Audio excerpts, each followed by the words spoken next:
Terima kasih Yang Mulia. Bismillahirrahmanirrahim. Assalamualaikum warahmatullahi wabarakatuh.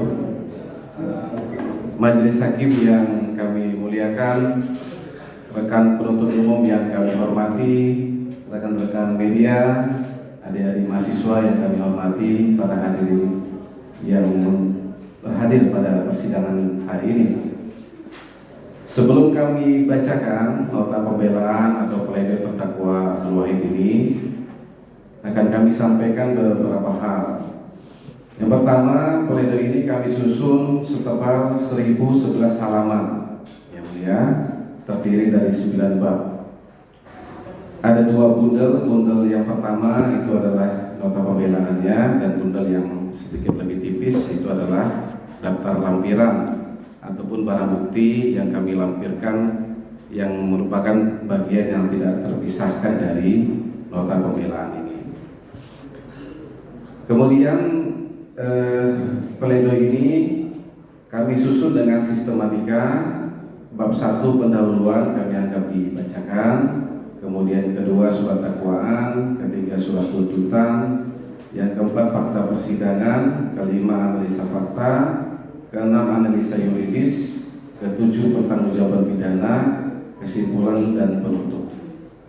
Kami akan membacakan poin-poin penting saja dari nota pembelaan ini, yang pada pokoknya kami berbeda pendapat dengan tuntutan dari penuntut umum. Untuk yang pertama akan dibacakan rekan kami, mulai dari analisa yuridis halaman 770.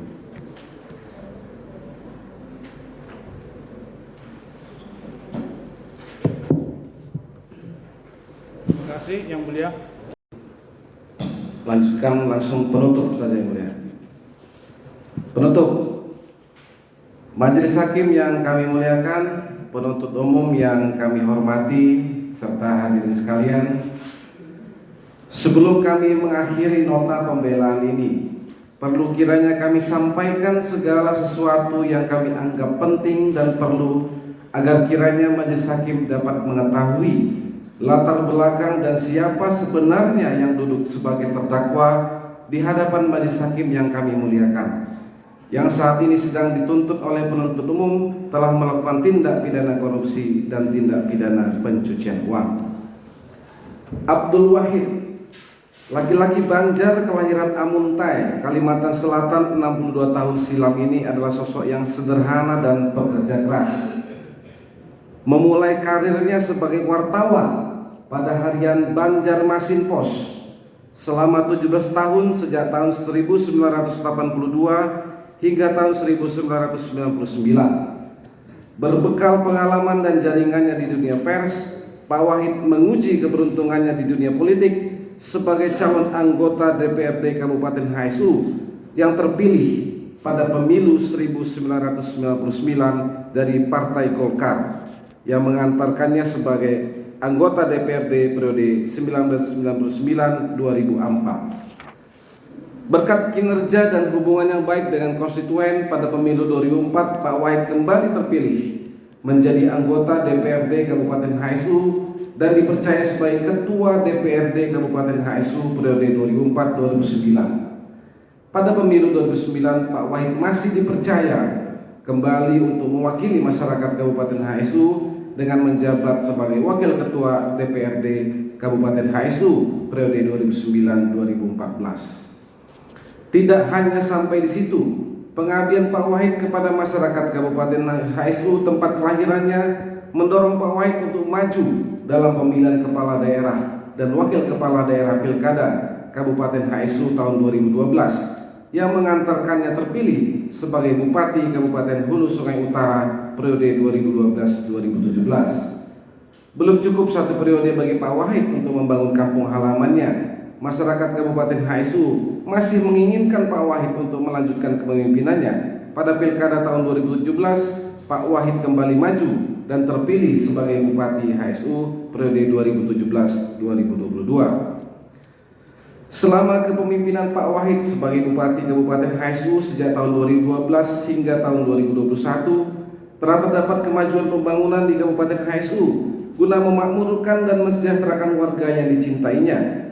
Sejumlah penghargaan dari pemerintah pusat dan pemerintah Provinsi Kalimantan Selatan pun diraih Kabupaten HSU. Di antaranya penghargaan Otonomi Award, kemudian penghargaan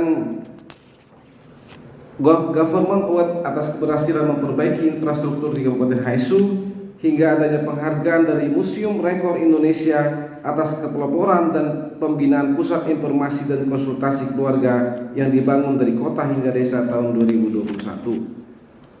Dalam dunia pendidikan, Pak Wahid juga menempuh pendidikan tinggi yang dimulainya dari SD Negeri Tunas Harapan hingga menyelesaikan S2 di Universitas Narotama Surabaya dan S2 di Universitas Negeri Brawijaya. Sebagai jurnalis yang juga politisi, Pak Wahid aktif dalam berbagai organisasi sosial, politik, dan kemasyarakatan, di antaranya sebagai Wakil Ketua PC IPNO, anggota PWI Kalsel, Ketua Kosgoro, hingga dipercaya sebagai Ketua DPD Partai Golkar HSU tahun 2015-2021. Majelis Hakim yang kami muliakan, penuntut umum yang kami hormati, serta hadirin sekalian. Sekarang setelah pengadilan ini mendengar dan melihat fakta-fakta yang terungkap dalam persidangan, adalah fair kiranya jika kami tim penasihat hukum terdakwa menyampaikan sisi baik terdakwa dalam upaya kami menyampaikan fakta-fakta yang seimbang dan adil. Laki-laki yang saat ini duduk di hadapan majelis hakim yang mulia dalam posisi sebagai terdakwa ini adalah suami dari seorang istri bernama Anissa Rashidah dan juga ayah dari dua orang putra. Putra pertamanya bernama Indrarta Fazar Nuzuli dan putra keduanya bernama Almin Ashar Safari. Anak-anaknya tentu sangat tidak percaya bahwa ayahnya yang demikian dikagumi, yang selalu menanamkan pelajaran kejujuran dan memberikan pelajaran agama kepada anak-anaknya, kini harus menerima kenyataan. Ayahnya didudukkan sebagai terdakwa dan ditahan di balik tembok-tembok penjara dan dipisahkan dengan seluruh keluarganya. Inilah yang sangat memprihatinkan, inilah yang sangat menyedihkan, inilah yang sangat memukul seluruh keluarga besar Abdul Wahid. Anak-anak terdakwa menyadari kenyataan pahit yang menimpa keluarganya, namun mereka tetap mengharapkan putusan yang seadil-adilnya dari majelis hakim yang mulia agar terdakwa dapat secepatnya kembali pulang ke rumah dan berkumpul dengan keluarganya. Sebagaimana terdakwa, keluarganya juga mengharapkan adanya keadilan karena mereka meyakini ayahnya adalah orang baik-baik. Berbulan-bulan telah meringkuk dalam penjara, tentu keluarganya dan anaknya sangat mengharapkan bisa cepat berkumpul kembali dengan ayah tercinta mereka seperti sedia kala. Ada satu hal kecil yang mungkin lepas dari perhatian majelis hakim yang mulia, yaitu dalam setiap persidangan pada hari Senin, Pak Wahid selalu menjalani puasa sunnah Senin. Terdakwa juga selalu bersikap sopan dan menghormati jalannya persidangan. Malam-malamnya di lapas Banjarmasin juga selalu diisinya dengan sholat tahajud. Terdakwa senantiasa bermunajat ke hadapan Allah Subhanahu wa taala, bermohon ampunan seraya bertobat dan mendapatkan keadilan dalam perkara yang sedang dijalaninya saat ini. Majelis hakim yang kami muliakan, penuntut umum yang kami hormati, serta hadirin sekalian. Sejujurnya kami ingin sampaikan dalam sidang yang mulia ini bahwa terdakwa hanyalah berharap mendapat keadilan dari majelis hakim yang mulia, sebab pada dasarnya terdakwa telah menyadari dan menyesali perbuatan yang dilakukannya. Oleh karenanya pembelaan ini dimaksudkan untuk memohon keringanan dari majelis hakim yang mulia. Kami ingin mengakhiri nota pembelaan ini dengan permohonan agar kiranya majelis hakim yang kami muliakan dengan segala kewibawaannya dapat memberikan putusan yang seringan-ringannya dan adil bagi terdakwa beserta keluarganya. Kami berpendapat bahwa tuntutan yang disampaikan penuntut umum ini, sehingga tuntutan ini sama saja menuntut untuk mengambil hak dan kehidupan terdakwa. Oleh karena itu kami memohon agar majelis hakim yang mulia juga mempertimbangkan nota pembelaan terdakwa. Semoga Allah Subhanahu wa taala, Tuhan yang Maha Esa, dapat memberikan bimbingan kepada majelis hakim yang kami muliakan. Seraya izinkan kami mengutip sebuah ayat suci Al-Qur'an, surat An-Nisa ayat 58. Wa idza hakamtum bainan nas an tahkumu bil adli. Jika kamu sedang mengadili seseorang, jatuhkanlah hukuman yang seadil-adilnya. Berdasarkan uraian tersebut, dengan memperhatikan ketentuan peraturan perundang-undangan yang terkait, tim penasihat hukum terdakwa dalam perkara aku memohon agar kiranya majelis hakim pada Pengadilan Tindak Pidana Korupsi pada Pengadilan Negeri Banjarmasin yang memeriksa dan mengadili perkara aku memutus dengan amar putusan sebagai berikut. 1. Menyatakan terdakwa Abdul Wahid tidak terbukti secara sah dan meyakinkan bersalah melakukan tindak pidana korupsi secara bersama-sama dan berlanjut sebagaimana diatur dan diancam pidana dalam pasal 12 huruf A Undang-Undang Nomor 31 Tahun 1999 tentang pemberantasan tindak pidana korupsi sebagaimana telah diubah dengan Undang-Undang Nomor 20 Tahun 2001 tentang perubahan atas Undang-Undang Nomor 31 Tahun 1999 tentang pemberantasan tindak pidana korupsi, junto pasal 55 ayat 1 ke 1 KUH pidana, junto pasal 64 ayat 1 KUH pidana sebagaimana dakwaan kumulatif ke-1 alternatif pertama. 2. Membebaskan terdakwa Abdul Wahid oleh karena itu dari segala tuntutan hukum sebagaimana dakwaan kumulatif ke-1 alternatif pertama. 3. Menjatuhkan pidana terhadap terdakwa Abdul Wahid berupa pidana penjara dan pidana denda yang seringan-ringannya dan seadil-adilnya. 4. Membebankan kepada terdakwa Abdul Wahid untuk membayar uang pengganti sebesar 11.522.500.000 rupiah yang diterima terdakwa berasal dari pemberian rekanan pemenang proyek pada Dinas PUPRP HSU tahun anggaran 2019 sampai dengan 2001 dengan rincian sebagai berikut dianggap dibacakan.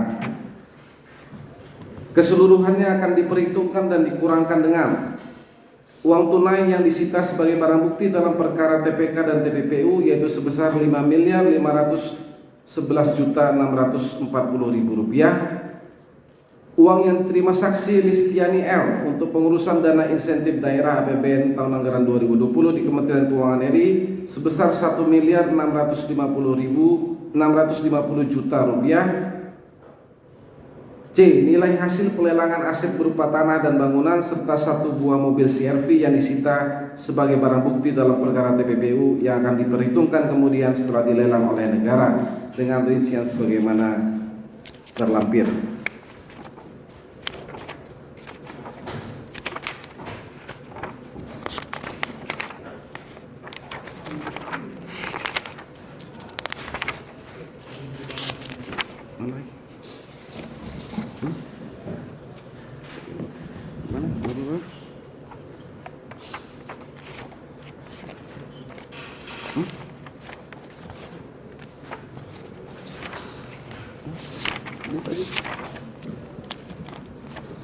Halaman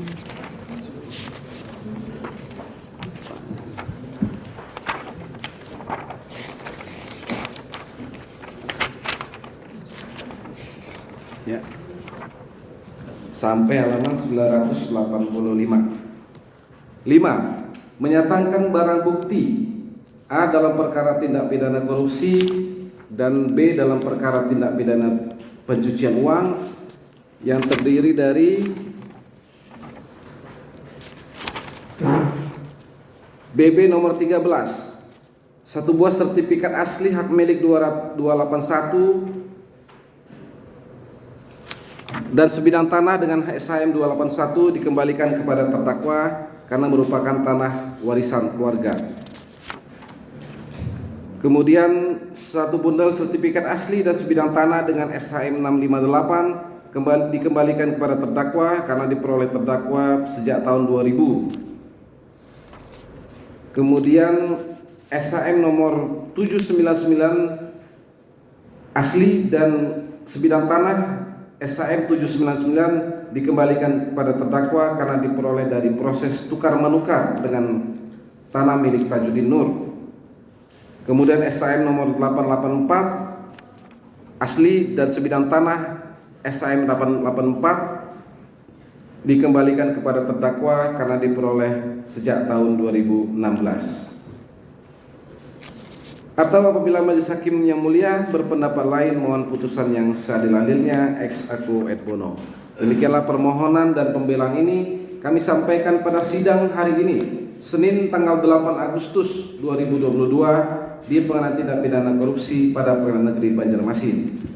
Hormat kami penasihat hukum terdakwa Abdul Wahid, Fadli Nasution, Asban Sibagariang, Julfikri Lubis, Julfikar Dwi Istanto, ditandatangani. Kami juga akan menyerahkan soft copy dan barang bukti ditandai dengan T1 sampai dengan T34. Demikian nota pembelaan dari terdakwa Abdul-Lahir yang mulia.